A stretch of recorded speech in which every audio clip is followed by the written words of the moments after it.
Jamais, depuis qu'on s'est connus, trop de proches sont partis pour ailleurs. Jamais, depuis que je t'ai connu, trop de proches sont partis pour le meilleur. Mais moi je reste là, je vis, même si c'est pas facile. Mesdames et messieurs, bonjour. Acteur social du développement, homme d'affaires, amoureux du sport, promoteur de la marque Lucky Guet et désormais candidat aux élections présidentielles dans son pays. On espère qu'il ira jusqu'au bout cette fois-ci, suivez mon regard. Jean-Blaise Guet, président du MPCC et l'invité du bœuf politique ce matin. Bonjour Monsieur le Président. Bonjour Monsieur le Président de JMT Télévision. Comment allez-vous? Je vais très bien. Je serre toujours la main pour vérifier, c'est vraiment vous, étant donné que j'ai votre ADN politique dans le corps, dans la tête, donc c'est une première main forte, hein? Merci beaucoup. Il faut encore des entraînements pour égaler Trump et l'autre. Non, je pense que le monde a aujourd'hui besoin d'un sang nouveau, un sang d'hommes qui soient non seulement des professionnels dans la gestion des affaires, parce que gérer un État, c'est également comme gérer une société. Donc à l'intérieur, le président est là, qui pouvait être un président d'une grosse structure. Vous avez des ministres qui, en principe, sont également comme des directeurs de société. Qui devraient être comme des directeurs de société. Donc des gestionnaires d'abord. Et c'est ce que nous allons amener. Et le président Trump est effectivement en train de démontrer qu'au départ, beaucoup avaient pensé qu'il fanfaronnait. Voilà, c'est ça. Mais aujourd'hui, avec la poignée de main que nous avons vue avec Kim Jong-un, il est allé là où beaucoup n'ont pas pu aller. Et je crois que ce qu'il est en train de faire également aujourd'hui, avec ça aussi, c'est le protectionnisme, hein, ouais. qui referme un petit peu le marché américain, donne d'abord l'avantage aux entreprises américaines, à l'économie américaine, et ensuite il pensera demain aux autres. Et c'est ça un chef d'entreprise, c'est-à-dire qu'en fait, un gestionnaire, il vient, il a une lecture, et pour lui, il faudra que désormais, qu'il tourne au-dessus, qu'il n'aille pas en dessous du seuil de rentabilité. Voilà, et dans tous les secteurs de la vie économique d'une nation, il faudra que ce soit ça. Donc je pense qu'une lecture aujourd'hui, on va prendre des crédits à droite et à gauche, on emprunte de l'argent à droite et à gauche, on ne sait pas où va cet argent, on ne sait même pas comment on va le rembourser demain, et c'est les générations futures, c'est leur avenir qui est hypothéqué ici. Est-ce qu'on peut dire que pour Jean-Blaise Guet, Donald Trump est un modèle? Donald Trump, un modèle, oui. Les hommes, on doit sortir un petit peu de... Vous avez Macron, c'est aussi... d'abord un financier, hein. Vous avez de plus en plus, et je pense que de plus en plus on aura des hommes politiques, pas politiques. C'est ça, des hommes. Un peu comme vous. Oui, Trump, oui, mais moi en plus de cela, j'ai fait de la diplomatie et de la stratégie. Donc au-delà de la casquette d'homme d'affaires, j'ai également une casquette de stratège et une casquette d'homme diplomate. Voilà, c'est ça, de diplomate et homme d'affaires. Vous êtes ingénieur à l'origine, hein, c'est ça? Non, ingénieur, je suis plus gestionnaire d'entreprise. Gestionnaire d'entreprise. Gestion d'entreprise et comptabilité. Et comment vous arrivez à créer des lampes solaires sans être ingénieur? Je suis un amoureux, c'est ça aussi qu'on appelle un génie. Parce que quand vous êtes des génies, moi j'ai mon petit frère à l'âge de 12-13 ans à l'époque, qui est monté dans un camion, il n'avait jamais conduit. Il est monté dans un camion, il a démarré et il s'est mis à conduire. C'est ça le génie. Je comprends pourquoi il y a tant d'accidents dans votre pays. Oui et non, parce qu'en fait, là, vous avez quelqu'un qui prouve qu'il peut. Vous avez des génies au Cameroun. Et c'est aussi ça l'avantage de notre nation, d'avoir des Camerounais ingénieux, d'avoir des Camerounais qui sont courageux, qui sont entreprenants, qui sont dynamiques. Et notre peuple, le peuple camerounais, est un peuple qui est en fait un peuple très entreprenant. Et aujourd'hui, je crois qu'il faut à ce peuple-là un homme qui puisse non seulement être éclairé, mais un homme également qui peut venir exploiter tout ce capital que nous avons humain, social, politique, économique, pour en fait mettre une autre dynamique. et amener cette nation vers un paradis. Le discours semble très huilé, Jean-Blaise Gouette. En introduction, j'ai dit que cette fois-ci, on espérait que vous irez au bout. Pourquoi je l'ai dit, chers téléspectateurs, vous allez le comprendre pour ceux qui ne le savent pas. En 2011, vous êtes candidat aux élections présidentielles au Cameroun pour la première fois. Et patatrac, vous vous retirez et vous appelez vos militants à soutenir le candidat Biya. Alors, cela faisait à l'époque 29 ans que M. Biya était au pouvoir. Aujourd'hui, cela fait 36 ans. Vous décidez cette fois-ci de vous lancer contre lui une fois de plus. Comment allez-vous rassurer les vôtres que vous ne vous retirerez pas au dernier moment? Ben ça, c'est une très bonne question. Vous savez, moi j'ai toujours mesuré ma taille, ma force, et c'est aussi ça un vrai homme politique. Vous avez des moyens, vous avez la force, vous êtes sûr de remporter une élection, vous y allez.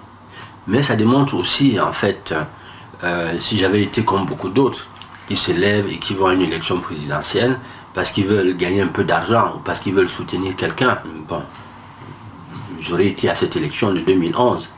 Mais tout en sachant que aller à cette élection, le président qui est là, qui est le président sortant, que je vais remplacer avec beaucoup de certitude d'ailleurs demain, avait encore non seulement il avait l'âge qui permettait de garantir les investisseurs, ceux qui pouvaient encore investir dans notre pays. 79 ans. Voilà, il avait également, la preuve, il est passé à cette élection, il avait l'appareil de l'État, il avait les moyens de l'État, il avait Elecam qui venait juste d'être installé à sa première mission et en fait qui n'était pas prêt parce qu'à l'époque le ministre de l'administration territoriale, M. Marafa, avait bien dit à l'époque que quels que soient les cas, ça va être une opposition, en fait une élection qui ne pourra pas être bien organisée par Elecam. Le même Marafa qui dit dans son livre qu'ils ont mis sur pied une machine qui, tant qu'elle opérera, il n'y a aucune chance que Biya perde une élection. Voilà, mais seulement, vous savez, le contexte que nous avions en 2011, ce n'est pas le même contexte aujourd'hui.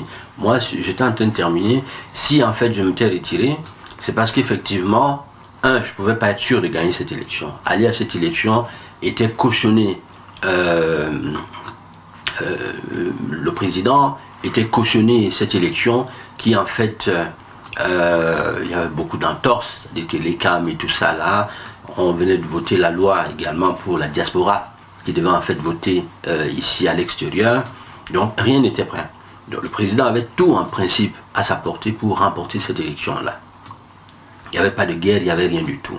Donc de tous ces candidats, j'ai observé, beaucoup parlaient déjà du fédéralisme à l'époque, et moi je me suis dit, vous savez, je suis quelqu'un qui aime la paix et qui aime la cohésion sociale. Donc il était assez important, cette fois-là, de m'exprimer. De tous les candidats que j'avais en face de moi, il n'y avait que le président Paul Biya qui, en fait, pouvait continuer. Qui était crédible. Avait les moyens de l'État. Il était crédible après 29 ans de gabégie. Non, en fait, crédible, je ne sais pas. Mais tout au moins qui pouvait remporter cette élection-là. Et qui avait la même vision. C'est-à-dire qu'en termes de vision politique, programme politique et tout ça, la paix, la cohésion sociale, loin du fédéralisme, et ainsi de suite. Et donc, moi, en fait, j'étais obligé de faire un choix, parce qu'il fallait aller voter. Et je me suis exprimé librement, comme tout Camerounais. Il fallait voter pour quelqu'un. De tous les candidats que j'avais, c'était le seul qui allait un petit peu dans ma vision. Mais au-delà de ça, cette fois-ci, en 2000... On va arriver à 2018, mais avant, j'ai une autre question. Vous m'avez posé une question que j'ai pas répondu. En 2018, je vais arriver. Hein. Oui, oui. Mais là, vous m'avez posé une question, si je n'allais pas me retirer ou pas. Voilà, dites-le à vos voilà. Expliquez-leur pourquoi vous n'allez pas vous retirer cette fois-ci. Voilà, alors cette fois-ci, donc, le jeu est complètement différent. Nous avons aujourd'hui, au Nord Cameroun, Boko Haram qui est là, qui n'avait jamais été là auparavant. Le Cameroun avait toujours été un havre de paix. Nous avons côté anglophone, donc la crise que nous connaissons tous, la crise anglophone, au nord-ouest, au sud-ouest. Et cette crise anglophone, c'est également un malaise pour moi qui est profond.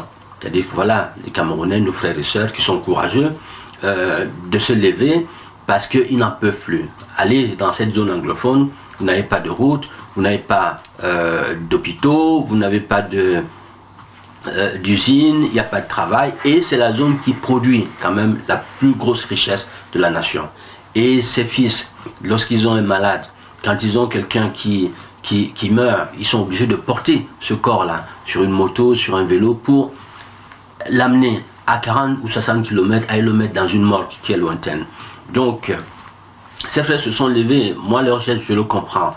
Bon, malheureusement, j'ai dit, allez casser, allez tuer. Là, l'État aussi, en principe, a pour l'État, le gouvernement ou l'État?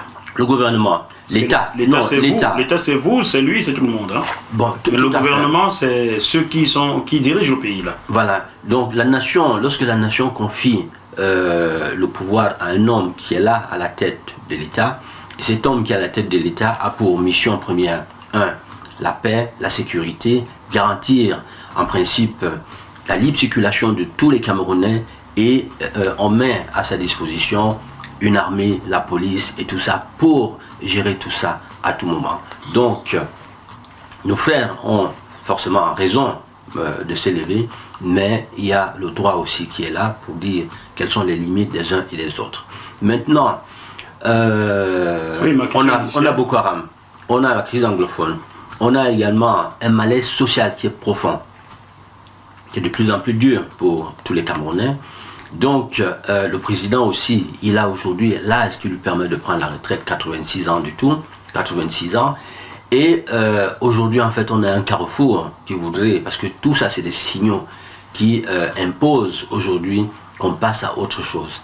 Donc, et même à ceux-là qui peuvent penser qu'ils vont, les fonctionnaires, les militaires et tout ça, là, qui veulent aller soutenir le président aujourd'hui, le RDPC, qui ont toujours soutenu, c'est une erreur fatale de continuer à soutenir en principe un système tout en sachant que les droits de ces Camerounais sont en principe, ils les ont pas depuis toujours. Voilà, sont bafoués. On dit ça comme ça? Voilà, sont bafoués. Donc aujourd'hui, je suis obligé d'aller jusqu'au bout pour en principe incarner non seulement une relève. Vous parliez de Donald Trump aujourd'hui, vous parliez également de Macron et puis les autres. Moi j'ai pas plus de Trump. Hein. Voilà, moi, Macron c'est encore à voir. Pardon. Moi en principe aujourd'hui, il faut participer à donner à l'Afrique, au Cameroun, un souffle nouveau, un espoir. C'est pour toutes ces raisons, les guerres qu'il y a au Cameroun, les soulèvements des populations anglophones, le manque d'infrastructures chez eux, c'est ce qui vous pousse aujourd'hui à maintenir votre candidature. Vous dites ici sur JMTV+, que vous irez jusqu'au bout, vous ne vous retirerez pas.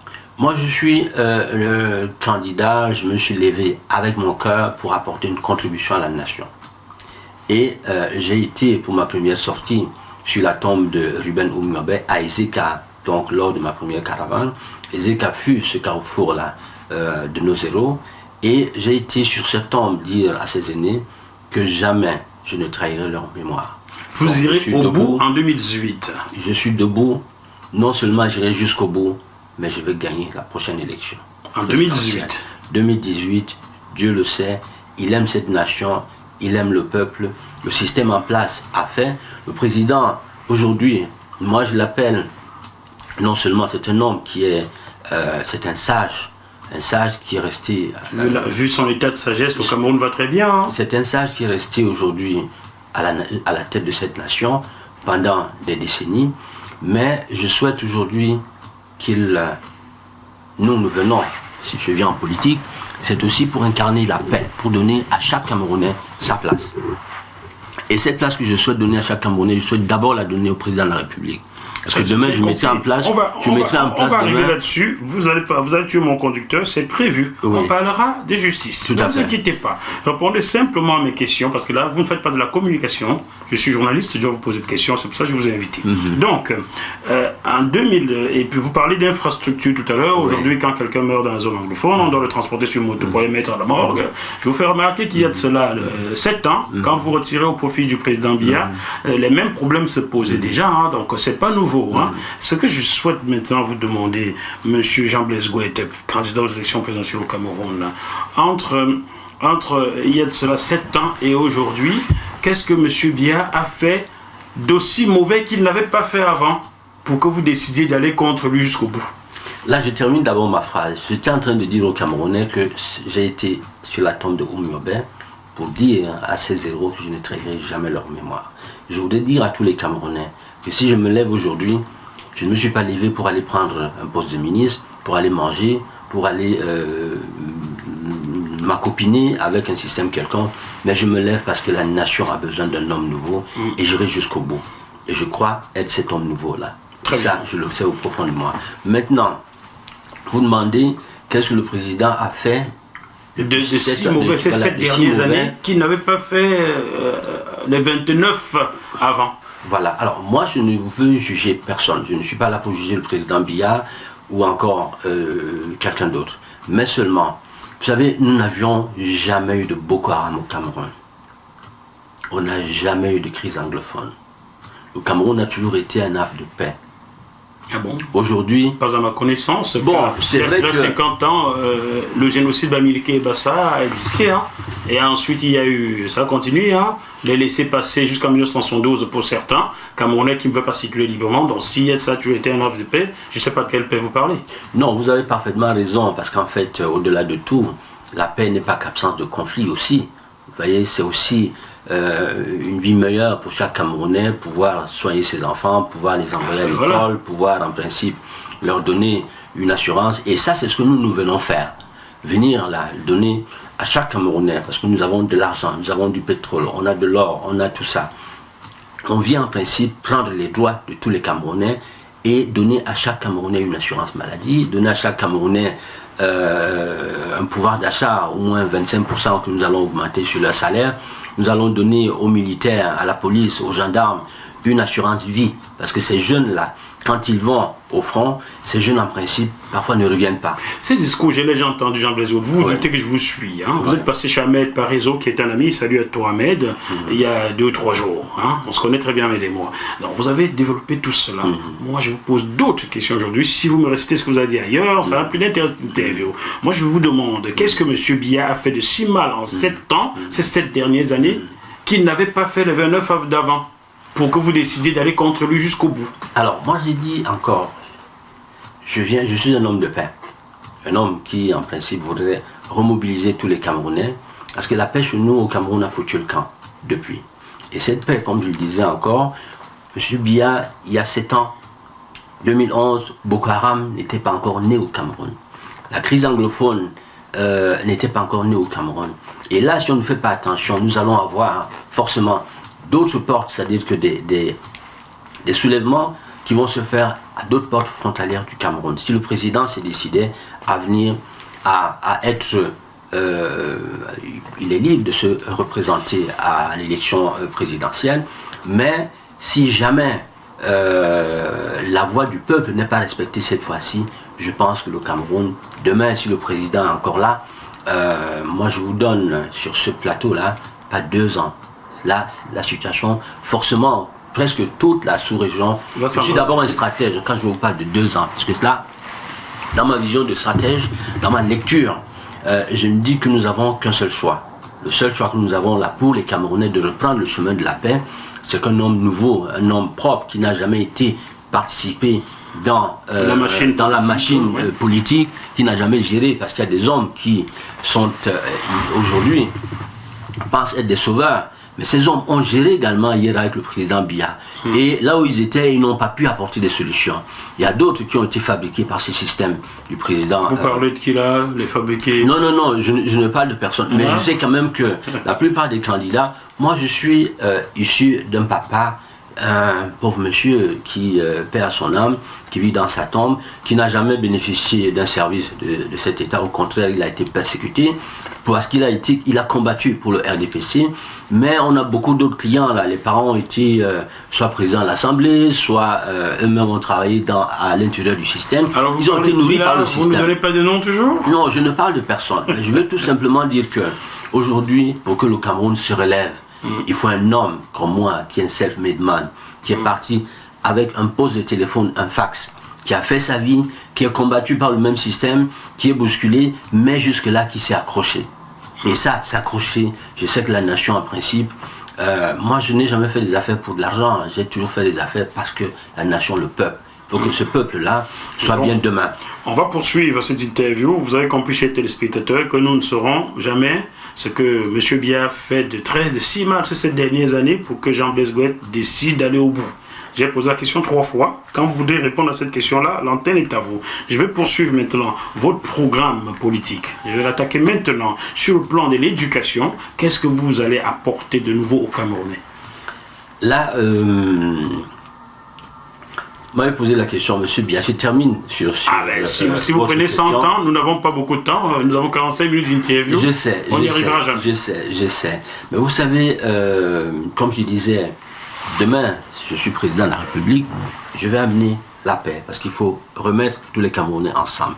Et cette paix, en principe, passera aussi par le président qui est là. Il faudrait lui donner un statut spécial. Nous allons y arriver, nous avons un statut de justice. Hein? Donc voilà. J'ai prévu des questions pour lui.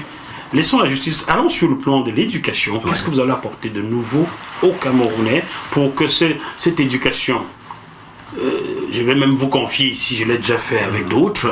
Il y a de cela 25 ans, j'écrivais un essai qui n'a jamais été publié, qui avait pour grand titre « L'éducation au fond du naufrage », avec pour sous-titre « La baisse du niveau scolaire au Cameroun ». C'était en 1993. J'avais été combattu à l'époque par des faucons du pouvoir.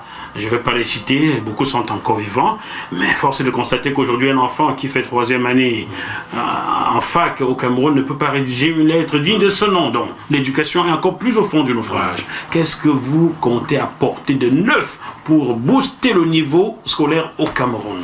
Alors, il faut déjà commencer en parlant d'éducation. Vous savez, le Cameroun ne peut jamais se relever, ne peut jamais avancer si effectivement on ne commence pas par l'éducation, par le changement de mentalité. Voilà, parce que je prends le cas seulement en politique aujourd'hui, les Camerounais ne savent pas que aller en politique, un homme qui s'élève pour aller en politique, il s'élève pour les Camerounais, pour que chaque Camerounais puisse en principe non seulement avoir ses droits, mais pour que demain, ces Camerounais-là aillent décider de ce qui est bon pour eux et de ce qui est mal pour eux. Quand je parle d'éducation, je prends l'exemple tout bête. Hein. Lorsque vous vous levez aujourd'hui vous avez des militants que vous croisez, et la plupart de ces militants, quand ils viennent, Monsieur le Président, vous allez nous donner quoi? On vient vous soutenir, on vient dans un parti politique, mais nous on gagne quoi? Et là, ça fait partie de cette éducation dont vous parlez. Il faudra commencer par changer déjà la mentalité de chaque Camerounais. Au-delà de la mentalité de chaque Camerounais, donc apporter une réforme assez profonde dans l'éducation pour que ces enfants-là remettent même encore le civisme à l'école, parce qu'à l'époque, il y avait le civisme. Et c'est le civisme qui, en principe, donnait à ces enfants-là une orientation vertueuse. Voilà, aujourd'hui, ça a complètement foutu le camp. Et je crois que tout est à refaire au Cameroun en termes d'éducation. Il faudra une réforme assez profonde en termes d'éducation au Cameroun. Mais ça passe aussi, vous savez, lorsque...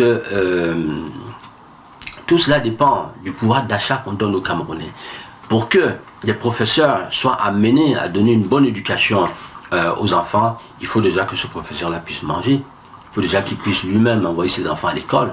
Il faut déjà qu'il puisse se soigner. Il faut qu'il ait même les moyens d'aller enseigner ses enfants. Il faut à la base qu'il ait la vocation de devenir professeur. Voilà. Car beaucoup de professeurs au Cameroun n'ont pas eu vocation de professeur. De toute façon, personne ne fait plus rien dans ce pays. Je le dis ici, je prends le risque de me faire tirer dessus. Beaucoup au Cameroun ne font plus le métier de leur rêve. Voilà. Oui, ça aussi, je dis, c'est les mauvaises conditions de vie. Il faut qu'on commence d'abord par donner des salaires conséquents à chaque Camerounais. Si on vous donne un salaire conséquent, les gars vont travailler demain. Moi, j'ai été en Côte d'Ivoire, je vais vous donner un exemple. Je rentre en Côte d'Ivoire faire un certificat de domicile. Le policier qui me le fait, ce certificat de domicile, il le fait tout de suite. Et il le prend, il donne à son collègue pour qu'il aille le faire signer par le commissaire. Le gars a mis 3 minutes seulement. Il s'élève, il dit, pour faire signer un document, il met 3 minutes. Il s'est levé, il a pris le document, il l'a remis au commissaire qui l'a signé de suite. Il me l'a ramené. Et il me dit, monsieur, ça fait 2000. Timbre 2000 francs seulement. Au Cameroun, chez nous, tout a complètement foutu le camp. Et pourquoi? C'est à cause du pouvoir d'achat. Les gars n'ont pas d'argent. Un médecin aujourd'hui, il va faire son travail. Ce médecin-là est obligé d'avoir un petit, c'est-à-dire d'aller se débrouiller au quartier. Parce qu'il faut qu'il puisse avoir, il a son véhicule, il a sa propre vie. Hier, il vivait très bien quand il était dans sa propre famille. avec, dans un cadre assez modeste et bien. Aujourd'hui qu'il travaille, il n'a pas de salaire. Donc il faut commencer par ça. Donner à tous les Camerounais leurs droits. Et quand on leur donnera leurs droits, les Camerounais vont être en mesure de pouvoir faire leur travail. Et je pense que tout est fonction en fait du niveau de vie camerounais, du pouvoir d'achat des Camerounais. Monsieur Gouet, est-ce que vous aimez le poisson? Si j'ai du poisson. Est-ce que vous aimez manger du poisson? Je mange tout. Faites attention, vous êtes en train de le noyer là. Car ma question concernait l'éducation nationale. Oui. Là, vous êtes passé au pouvoir d'achat. Moi, je vais vous ramener sur l'éducation et vous poser cette question aussi. Oui. Est-ce qu'avec M. Gouet, président de la République du Cameroun, le Cameroun fabriquera son propre programme de l'éducation nationale? Le Cameroun se dotera de ses propres livres, enseignera sa propre histoire et n'aura plus besoin d'acheter à l'étranger des manuels scolaires ou des programmes. Je pense que j'ai répondu à cette question en vous disant que nous allons apporter une réforme profonde dans l'éducation nationale. Hein. Et M. Gouet, lui, c'est un président qui a une vision. Et ce président, c'est pour ça que très souvent en Afrique, les gens échouent, parce qu'ils veulent tout faire. Ils pensent qu'ils sont des savants, ils pensent qu'ils savent faire le travail d'un expert, d'un professeur, d'un cabinet d'études, et puis tout ça. Alors, on mettra des commissions qui vont en principe repenser l'éducation nationale. Ce qui est certain, aujourd'hui, pour que quoi que ce soit marche, tout est fonction des moyens et du pouvoir d'achat qu'on y mettra. Maintenant, la jeunesse camerounaise est assez éclairée. Aujourd'hui, autour de nous, autour du MPCC, nous avons des jeunes qui se lèvent. Et ces jeunes qui se lèvent sont non seulement éclairés, mais ils savent ce qu'ils veulent demain et ils savent ce qu'ils ne veulent pas du tout. L'éducation aujourd'hui, comme on disait, ça a foutu complètement le camp. Donc le Cameroun, il faut le repenser, il faut tout remettre sur pied. Et moi, en parlant de cette éducation, justement, au Cameroun, on a un côté anglophone et un côté francophone. Voilà, et moi je souhaiterais en principe qu'en termes d'éducation, en termes de culture, en termes d'histoire, que chaque côté du Cameroun garde son histoire. C'est-à-dire qu'on peut avoir une éducation du côté anglophone qui soit calquée sur l'éducation anglophone à Londres, aux États-Unis, ainsi de suite. Faisons terre à terre, M. Gouet. Est-ce qu'avec vous à la tête du Cameroun, les jeunes Camerounais écouteront parler de l'histoire de Ruben Oumniobé, d'Ernest Ouandjé, de Félix Momi, de John Goufoncha, au lieu d'écouter parler de la guerre du Japon et de la Russie? Voilà, c'est terre à terre maintenant. Nous sommes dans la mondialisation. Mondialisation, mais il faut, si on ne se connaît pas, comment peut-on vouloir connaître quelqu'un d'autre tandis qu'on ne se connaît pas soi-même? Non, l'histoire, ça c'est vrai que dans l'éducation, c'est pour ça que je dis encore que nous allons faire des réformes profondes dans l'éducation nationale. Et avec des experts, je donnerai en principe libre choix aux Camerounais de choisir ce qui est bon pour eux et ce qui est mal pour eux. Mais moi, en tant que M. Gouet, il faudra reformer complètement l'éducation de fond en comble, la plupart des secteurs du Cameroun. Maintenant, nous sommes dans la mondialisation, et cette mondialisation ne nous permet pas de nous enfermer dans nos seules cultures, notre histoire. On est obligé, en principe aujourd'hui, d'ouvrir et d'apprendre ce qui se passe dans le monde entier. Regardez ce que... Mais ce n'est que ce qu'on fait au Cameroun. Regardez ce que Internet Le programme scolaire au Cameroun d'aujourd'hui est l'ancien programme colonial. Hein, donc on ne fait qu'apprendre l'extérieur. Mais on n'apprend pas le Cameroun aux Camerounais. Je sais de quoi je parle. C'est lorsque j'arrive en école de journalisme en France que j'apprends des choses du Cameroun où j'ai naquis, où j'ai passé les 20 premières années de ma vie. Donc on n'enseigne que l'extérieur au Cameroun. C'est pour ça Est-ce que vous prenez l'engagement d'enseigner le Cameroun aux Camerounais, de mettre le slogan Cameroun d'abord? Avant de... On se fait par l'extérieur, mais on enseigne d'abord à son enfant qui est papa et maman, avant de lui enseigner qui est le voisin. Et pour ça que je vous ai dit tout à l'heure, vous savez que nous autres, nous allons calquer un peu sur les modèles qui existent déjà. On a Donald Trump, vous voyez ce qu'il fait aujourd'hui. C'est un bon modèle pour vous, hein? Non, un bon modèle, je dis peut-être pas. Et c'est pour ça qu'il faut un homme d'affaires à la tête de la nation. Vous voyez, vous venez, vous allez prendre les acquis qui sont là, vous allez également prendre ce que nous avons à l'extérieur, et vous allez mixer. Vous voyez, tout en pensant à l'histoire qui est là, on ne va jamais l'oublier, mais il y a aussi le futur et le présent. Voilà, donc tout cela associé, on mettra des experts que nous avons aujourd'hui. Nous avons beaucoup de Camerounais qui sont non seulement des experts, des intellectuels, et puis tout ça là. Les équipes vont se mettre en place. Le Cameroun de demain va être un très grand chantier.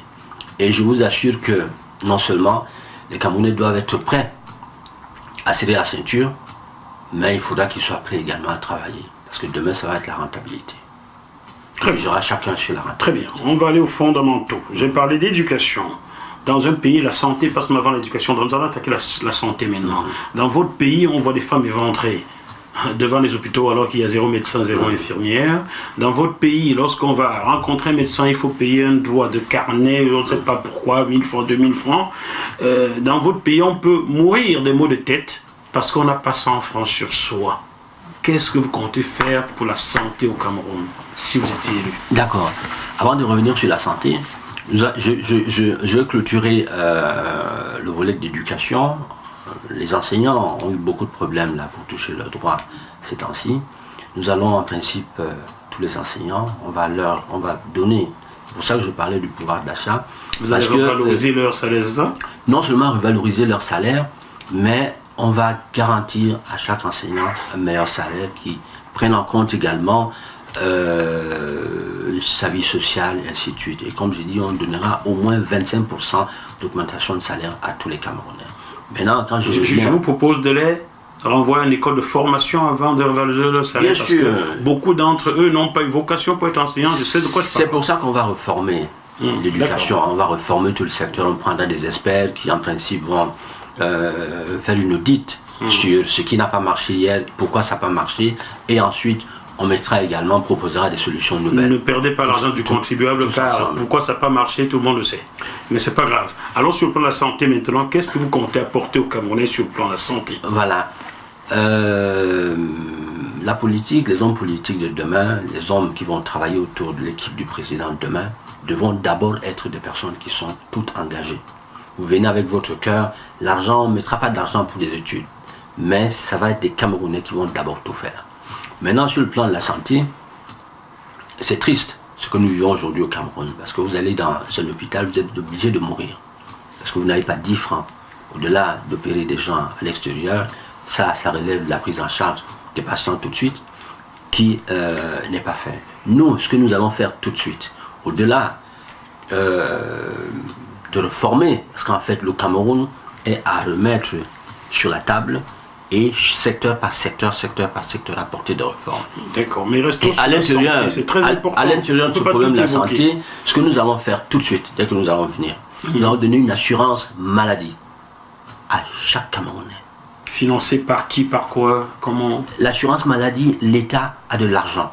Et l'État, l'argent de l'État, c'est des droits pour chaque Camerounais. Ce n'est pas des dons. Vous savez, vous êtes dans une tontine. Cette tontine dans laquelle vous êtes 10. Chacun met 500 000, 1 million. Donc ça va faire 10 millions de francs. Et ces 10 millions de francs, tous les mois, vous allez les vendre. Et quand vous les vendez, vous avez des fruits. Et ces fruits que vous avez de ces 10 millions de francs, vous les repartissez d'une manière équitable entre tous les membres.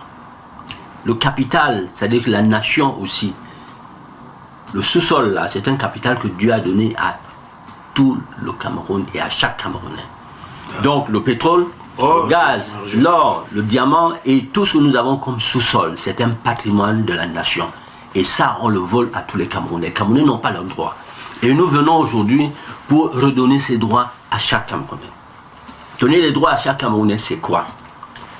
Une assurance maladie. Les Camerounais qui ne travaillent pas, il leur faut une assurance maladie. Donc leur argent du pétrole, qui est issu du pétrole, qui est issu du gaz, qui est issu de l'or, du diamant et tout ça, les autres prennent, c'est pour eux. Et ça, on doit redonner à tous les Camerounais. Aujourd'hui, moi je viens, c'est pour reprendre tous ces droits, on les met d'abord dans les caisses de l'État. On ne va pas aller emprunter de l'argent à la Banque mondiale, non. Nous avons des richesses. Et ces richesses, nous devons les mettre dans nos caisses de l'État et les redistribuer à tous les Camerounais sous forme d'assurance maladie. Quand ils vont à l'hôpital, un Camerounais ne doit plus mourir parce qu'il n'a pas 10 francs pour pouvoir acheter un cachet d'aspirine. On doit lui donner ce cachet d'aspirine. Il devra aller à l'hôpital avec une assurance maladie. Il a une prise en charge tout de suite. Et cette prise en charge, on a droit de le soigner. On a droit également, après ça, il faut qu'il aille à l'hôpital, à la pharmacie, qu'il prenne des médicaments. Donc je suis en France aujourd'hui, je suis en train de rencontrer des partenaires sociaux dans ce domaine-là. Et au-delà de ce domaine, également dans le domaine d'agriculture, et ainsi de suite, Donc on en parlera forcément dans vos prochaines éditions, parce que je vous inviterai à des réunions. Des médecins, il faut les former. On en a déjà qui sont très bien formés. Faudra... Très bien formés où au Cameroun? Non, à l'extérieur. On a des gens qui sont formés à l'extérieur avec l'argent du contribuable extérieur. Là, on en a aujourd'hui qui sont formés. C'est que les autres ont sémé. On en a aujourd'hui qui sont formés à l'extérieur, qui vont revenir former, donner une formation aux nôtres au Cameroun.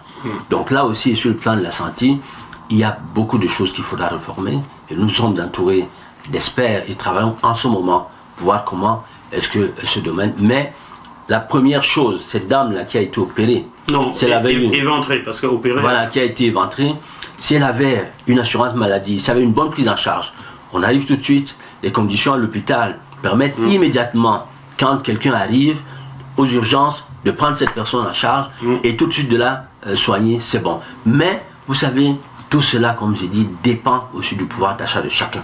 Parce que lorsque vous avez des médecins, à la Quintini, vous allez à la Quintini, vous allez trouver que chaque médecin qui va vous consulter, après vous enverra dans la clinique d'à côté. Et quand vous venez, pour qu'on vous soigne, il faut sortir de l'argent. Si vous n'avez, je l'ai évoqué voilà, ici, si vous n'avez pas d'argent, on ne vous soigne pas. Donc tout cela dépend, en principe. Je ne dirais pas que c'est la pauvreté, mais c'est le Cameroun, la nation qui met tout le monde là-dedans en difficulté. Parce que si les médecins avaient leur salaire conséquent, un médecin ne peut pas gagner 190 000, c'est pas normal du tout. Il faudrait qu'il gagne minimum 400 500 000 francs. Pendant que le militaire qui n'a même pas un bac en gagne 2 fois plus. Donc nous allons relever les salaires des médecins. Donc dans tous ces secteurs qui sont des secteurs clés, la santé, l'éducation, il y a l'eau, l'électricité et tout ça, là, nous allons en principe, en priorité tout de suite, dès qu'on arrive, mettre la main là-dessus. Et ça, il faudra redonner pour que les Camerounais travaillent de l'argent. Parce que c'est des grands chantiers qui nécessitent au Cameroun, on a beaucoup d'argent. Ah bon? Dites-moi, où va l'argent du pétrole aujourd'hui? Ben, vous allez me le dire, c'est vous qui êtes non, moi pour l'instant, je ne sais pas si l'argent du pétrole va dans les caisses de l'État. Je ne sais pas qui le gère. Je ne veux pas devenir Jean-François Mbenga qui, à l'époque, posait une question à M. Aïdjo, alors président de la République du Cameroun. Monsieur le Président, où va l'argent du pétrole? Vous savez où l'avez fini? En prison, il y a la SNEC après, donc je ne veux pas faire comme Jean-François Mbenga. Donc, moi, j'ai décidé de mourir pour les Camerounais. Donc, demain, ils vont forcément me tuer, ils vont dérouler leur machine de Cuba, tout ça là, mais je m'en fous. Bien. Mon problème, c'est de dire aux Camerounais, vous avez des droits, et ces droits-là, on doit vous les donner, et moi, je vais les leur donner demain. Pour qu'on n'ait plus des cas comme ceux-là. Monsieur Jean-Blaise Gouette, j'ai compris que vous entrerez en fonction avec un grand chantier de réforme. Donc, je vais sauter certaines lignes parce que je sais que vous me parlerez de réformes, notamment l'économie, l'agriculture, le sport. Vous me parlerez de réformes. Donc, je vais sauter et aller sur le volet justice. Chez mon confrère Ahmed Parezo, il y a quelques jours, vous avez dit que vous protégerez Monsieur Biya, le président sortant, et tous ceux qui l'entourent, ils ne seront pas inquiétés. J'ai envie de vous demander, êtes-vous en train de vous apprêter à devenir un président dictateur qui influence la justice de son pays, comme c'est le cas aujourd'hui? Non, la justice demain sera une justice indépendante. Alors, comment allez-vous faire pour protéger Monsieur Biya et son entourage si la justice est indépendante? Est-ce que c'est pas à la justice qu'il devrait rendre des comptes, c'est à vous ou à la justice? Le président peut accorder, il a le droit d'accorder l'amnistie. L'amnistie, mais lorsque quelqu'un a été jugé et condamné. Donc il faudrait que la justice fasse son travail avant que vous amnistiez qui que ce soit. Le président également, vous savez, moi je dis aujourd'hui, il faudra que nous puissions éviter de voir ce qui s'est souvent passé. Le peuple a besoin aujourd'hui de continuer son émergence vers l'avenir. Donc il faut qu'on donne à ce peuple-là, il faut que le président, M. Biya, donne la chance à ce peuple-là de pouvoir avancer. Et pour qu'il avance, là, forcément, il va se représenter à la prochaine élection présidentielle.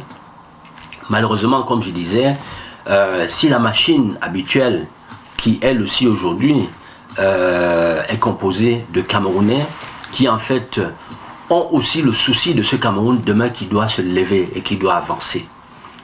Et à tous ces Camerounais, je voudrais dire aujourd'hui, qu'ils ont soutenu le président, ils ont soutenu le système actuel pendant des décennies, personne ne sera inquiété. Moi, je viens être président de la République demain, je vais commencer à donner je mettrai en place un statut spécial qui va protéger tout ancien chef d'État. Parce que moi, je ne voudrais plus voir un autre chef d'État camerounais, comme il a été le cas pour le président Amadou Ahidjo, d'aller terminer ses jours à l'extérieur. Non. Le président est une Bible. Le président Biya est une Bible. Le président Ahidjo est parti.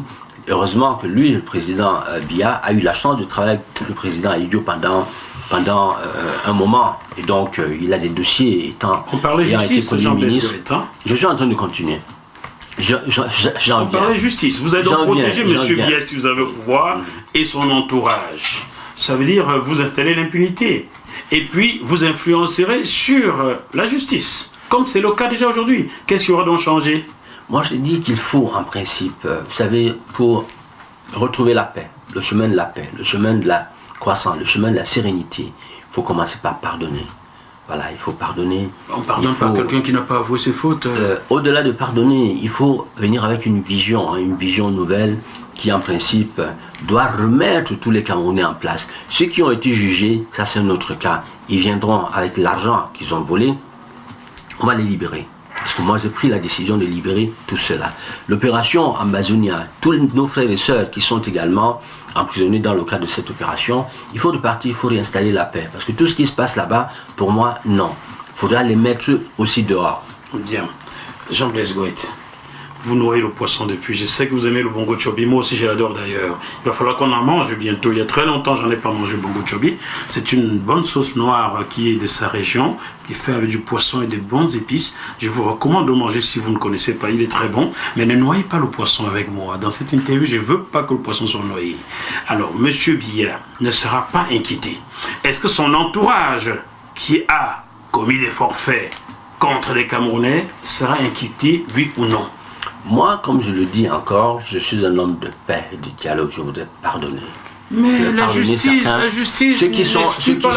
ceux qui sont aujourd'hui, les Camerounais qui sont aujourd'hui incarcérés en prison, leur problème, comme je vous dis, tous ceux qui sont des prisonniers politiques, les prisonniers de crimes économiques et tout ça là, c'est des gens qu'on va sortir, ils vont ramener de l'argent, on va les sortir. Ils vont ramener de l'argent. Ils doivent ramener de l'argent. Ils doivent ramener. Je vais aller terre à terre maintenant. Je prends à témoin les téléspectateurs camerounais. Je vais ici vous dire, Jean-Blaise Goët, pour avoir 1 milliard de francs CFA, 1 milliard, nous avions calculé, alors que nous avions 15-16 ans, nous étions encore au collège, qu'il faut mettre de côté 3 millions de francs CFA tous les mois durant 27 ans. Faites des calculs chez vous. Pour avoir 1 milliard de francs CFA, c'est-à-dire 1000 millions, il faut mettre 3 millions de côté chaque mois, 12 mois fois 27.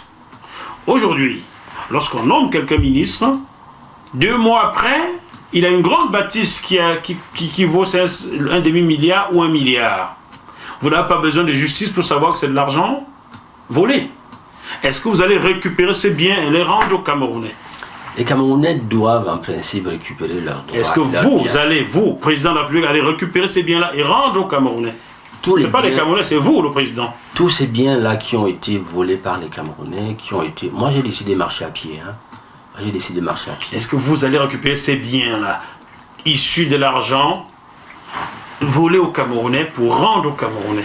Troisième fois la même question. Tous ceux qui ont volé de l'argent aux Camerounais, qui ont été reconnus coupables, je vais les appeler, ils vont remettre cet argent-là et ils vont être libérés. Et ces immeubles qu'ils ont bâtis au Cameroun, vous les récupérez ou pas? Ceux-là qui n'ont pas été jugés coupables, jugés aujourd'hui coupables, qui ne sont pas en prison, moi je ne ferai aucune chasse aux sorcières.